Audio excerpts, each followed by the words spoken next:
Ovo možemo nazvati jednom od najvećih ekoloških pobjeda u Crnoj Gori, jer nije bilo lako zaustaviti nelegalnu eksploataciju šljunka koja se decenijama ovdje odvijala. Trebalo je prije svega i hrabrosti od strane medija, ali i u institucijama i prije svega političke volje da se jedna ovakva stvar iza koje stoje stotine miliona eura reguliše. Ostalo je još nešto,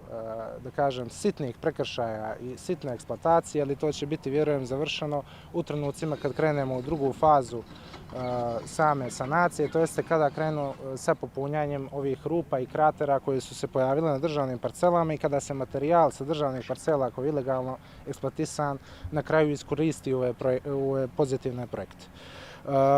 Nadam se da će ovdje na ovom prostoru u nekom narednom periodu također se razmišljati i o postavljanju šetališta, da već kad pravimo obalu utvrdu, da na toj obalu utvrdi imamo i šetalište i biciklističke staze i da se konačno ovaj prostor vrati građanima, a ne da bude samo bankomat za nelegalne eksploatatore.